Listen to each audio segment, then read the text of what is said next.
Fellow Kenyans, good evening. My name is Joshua Okayo, and we are here as young people in solidarity with our comrades who were injured today on the streets. We are at Kenyatta National Hospital, KNH, and we have had some experiences here since we came, and we just want to give an update of what has happened so far and what the hospital is saying.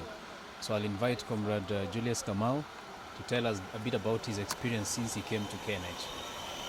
We are here at Kenyatta National Hospital. We've been here, let's say, from around 8, and we came here in solidarity with the people who were injured and those who were shot in the streets during the protest for justice for Albert Ojwang. We have not been able to assess the wards, all of us, but some people have gone there. I was there in ward 9, and there's some people there. There's one shot at the shoulder, there's another one shot at the leg.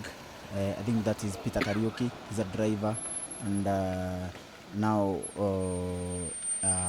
there is also the story of Joshua Eli, who was shot in the head, and we've been told he is in the theater. They are operating on him, and I hope he pulls through. But that was very wrong, and we condemn the live shooting of police, rogue police of Kenya by 2 innocent protesters. And so we are saying that we are going to continue fighting police brutality, because we cannot allow this to continue in our country. It's very sad, and we must all come out and condemn this. Thank you very much. Thank you, Julius. On my right is Prince Baha. Baha has been here for some time as well, and he even has the details of our comrades who've been identified that were shot on the streets. So you're going to tell us who is in here, because the hospital is not allowing us to be able to see our comrades, and what kind of injury, what part of the body is injured. Okay, thank you guys. Comrades power. Comrades power. Ruto must. Ruto must. Justice for. Arrest. Asante sana. Okay, I've been here kutoka saa 2 hapo. Na okay, kama mwenzangu amesema hapa, kuingia huko ni shida sana. Imefika mahali paka nimehave kuchange mavazi yangu na Julius Kamau, nichukue koti yake, ni vai kofia ndio niweze kufika huko nani. Okay, so nimeweza kupata majina za comrades kadhaa hapo nani ambao nitawasomea. Tuko na Steve Omond ambao ameumia sura na mguu kupigwa na tear gas canister. Halafu tuko na Collins Otieno ambao huyo jamaa amepigwa mdomo, ametolewa meno 2 na kichwa pia ameumizwa kichwa. Ako room 9 as we speak. Tuko na Alvilion Mohamed ameumizwa mkono na kichwa. Tuko na Peter Karanu, huyu amepigwa na tear gas canister ya mguu. Okay, ukimwona hivyo unasema labda ni risasi, but ni canister. Amefungwa mguu as we speak, ako room 9 bado. Tuko na Philip Okech amepigwa bullet kwa shingo to the neck hapa. So huyo pia ako room number 9. And then we have Daniel Ondari, huyo amepigwa canister kwa kichwa na mkono. So far hao ndio tumeweza kupata majina zao ambao unaweza confirm. Niko na full details, but kuna rumors ya acha nijaribu kutoka kwa vinaweza nimeona. Kuna rumors kwamba kuna mazito ambayo amekufa, which is not true, ambayo huyo alikuwa mimi I've confirmed ako theater na anasonwa. Alafu kuna driver mwingine ule Julius kama mwenzangu hapa kama kwa anaongelea huyo, mimi kama mimi nimekatazwa kumuona, so siwezi sema kumhusu, lakini wale nimeweza kuwapata na wao nimesema. Okay, so far tuko bado Kenyatta na tuko hapo in side of our friends na siku nzuri, so we must condemn this police brutality, kwa sababu hatuwezi kuwa tumetoka tu kwa streets peacefully. Hatuna hasira yote, like tuko hapo tu kwa sababu tunataka kuishi mzuri. People from nowhere, goons wako hapo kutupiga, tunapigwa risasi, like it's not fair. Acha tunaachia hapo. Asante sana. So the hospital is not allowing us to access room 9 and 10. The comrade who was shot on the head, The confirmed name is Joshua. The other name, no one gets to confirm. But he has a tag on the hand, on the wrist, and the name is Joshua. We are calling on anyone who has information, and you have seen the photos out there. So if you have information about him, please help us get the next of kin, their family, or anyone who knows them, so that we can identify them. Because the hospital is insisting we cannot get to see him without a next of kin, without a family member. So if we can get a next of kin, it would be very important, it would be helpful for us, so that we set the details straight as early as now, because you never know what happens when the night, when you know, after dawn. At the same time, we are calling on all Kenyans of goodwill to continue calling for justice for all our comrades who've been injured and shot at today, and share widely, so that we can find families of these people who've been injured. At the same time, we want to condemn the act of police brutality, extrajudicial killings, and impunity that has continued to flourish in this country in full glare of everybody, including the state, the government that should or is mandated to protect its people. We are saying it's so sad, and even as we continue sharing information, let us not share misinformation. The hospital has said that the comrade who was shot in the head, whom until now we know his name is Joshua, is in theater, and the doctors are undertaking the necessary procedures. So that is the word from the hospital now. So we will wait and see what happens. We are still here. So maybe I'll also give a chance to my other comrades who would want to say a thing or two, and then Karibu. Collins. Okay. My name is Koganda Collins. What I wanted to say is to condemn police brutality. Police has become the killer of most youths, and it's high time that everybody comes up and condemns the police brutality. The comrade who was shot, Joshua, was actually hawking, or was doing business. So if you keep quiet and encourage police brutality, then doesn't mean that if you're not part and parcel of people who actually go to the street, then you're safe. The government is perpetuating the act of killing its own citizen, and as a people, it's high time we condemn this and call it to an end. Because if you don't, if you sit and say you're not part of the people who are actually demonstrating, then the government would come for you. Nobody is safe, and unless we all come together and condemn this, then this would take precedence, and it would continue. And as I said, nobody is safe. Thank you. Thank you. Alan? Thank you so much. My name is Ochieng Alam. I would like to also condemn what has happened today during our peaceful, what was supposed to be a peaceful protest was turned to chaotic by hired goons, and subsequently the police also came and shot at people. We are having right now, as has been mentioned, 8 Kenyans who otherwise would have been protected to peacefully protest, but right now they are lying in the hospital bed for no reason. So we are calling on all Kenyans that it is not the time to laugh. It is not the time to do anything. We should focus on this issue of getting justice, because if we don't focus right now, this behavior will continue, and as we are heading to an election. Right now we have a comrade here who we have been denied to see. Right now they are conducting a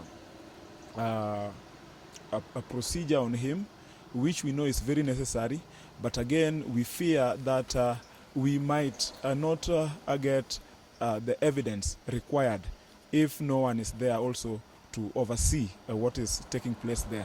So right now we are not really sure of the misinformation or the misinformation that will, or the information that will be given by the police tomorrow. but we are focused. We want all the young people in this country to be focused, because this fight should not stop now. We are not stopping anytime soon. Thank you. Comrades, power! Power! I think it is also important to mention that we have seen officers from the DCI come here. It's important we make that clear, that we've seen, what is the name of that? Nyabuto, yes? We have seen the Nyabuto from DCI come to the hospital.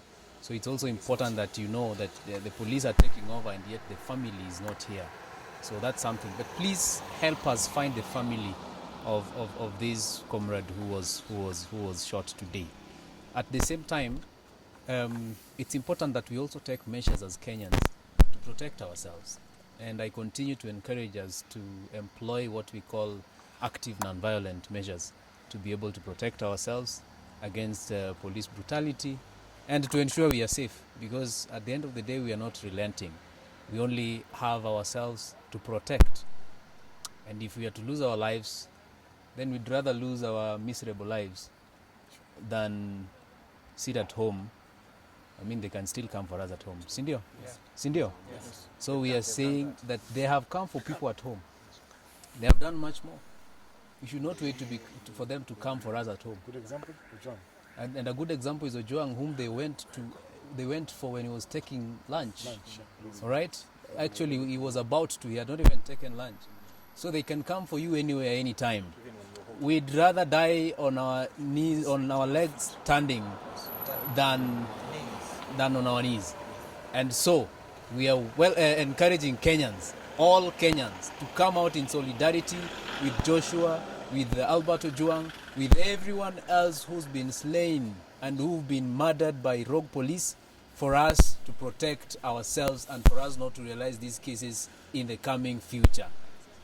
Asanteni.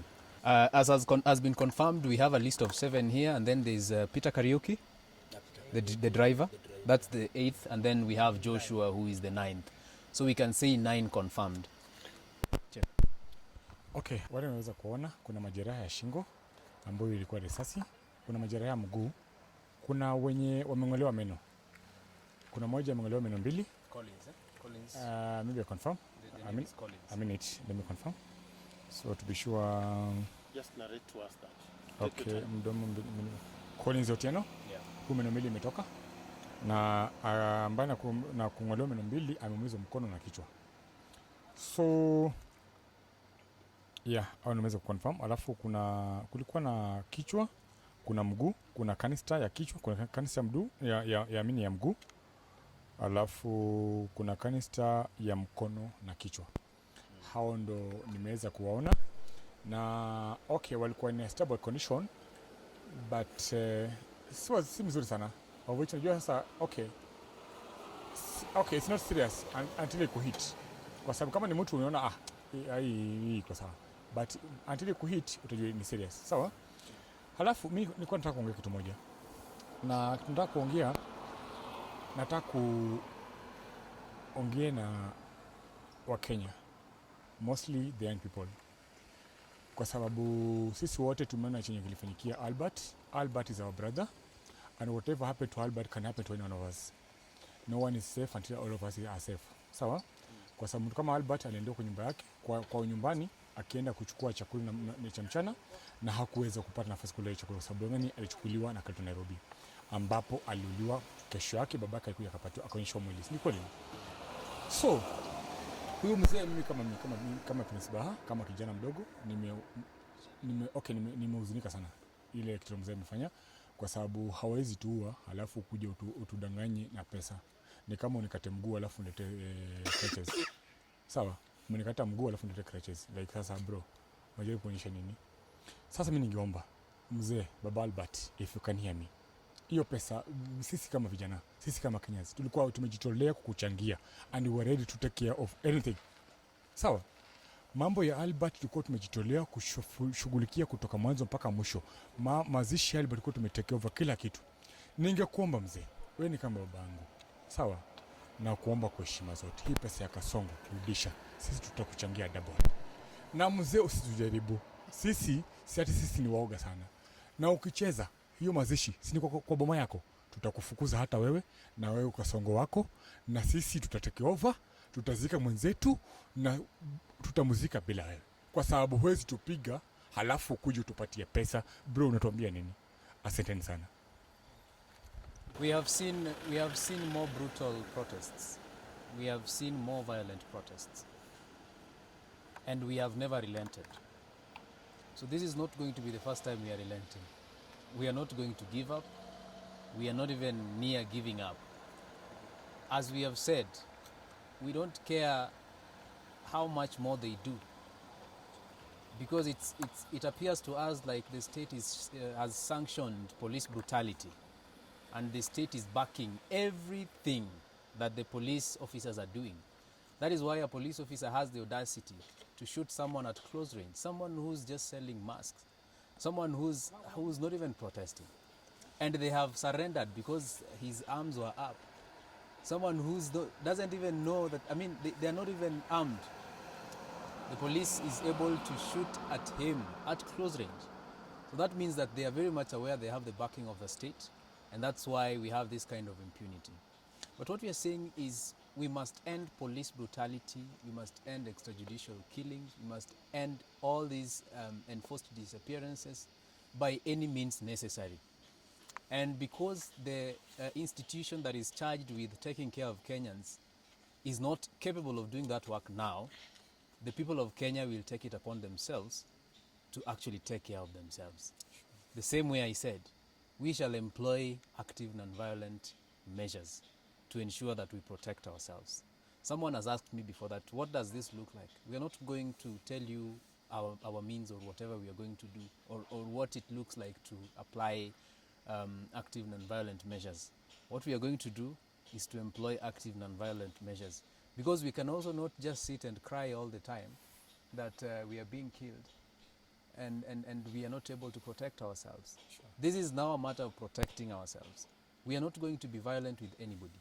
We are not going to shoot at anybody, but we will ensure we protect ourselves by any means necessary. Our safety, our health comes first. And because the police have made it a norm, all right, to just to beat up people and to kill people and all that, we will also make it a norm to protect ourselves and ensure our safety. So the protest must continue. We are not relenting, because justice has not been served to the family of Albert Ojwang and to anyone who's getting this wrong. We are not here for justice for Albert's father. Albert is gone. He cannot speak for himself. He cannot stand and speak for himself. We are here to speak for him. We are not seeking justice for his father or family. We are seeking justice for him. We are seeking justice for our slain soldiers who were killed last year during the revolutionary Gen Z movement uprising. We are seeking justice for Denzel Omondi, justice for Rex Masai, justice for Kennedy, justice for all those people who've been killed, justice for people who've been abducted and have never seen, they've never been compensated, or nothing has been done. They've not even heard the word sorry from someone who's supposed to be sorry for them. So we are seeking justice for so many other people. It is not just one person. And that's why, just because Albert's father has accepted 2 million Kenya shillings from William Ruto, it is not enough for us to say now the protests should end because they have been compensated. Now, number one, that is not compensation. Number two, that is not justice to us, and we don't care. Even if it were tens of millions, we don't care.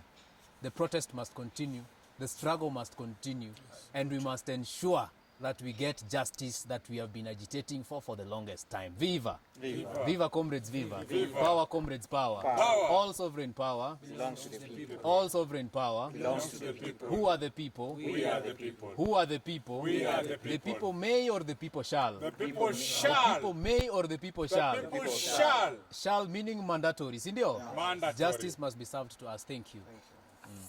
Must.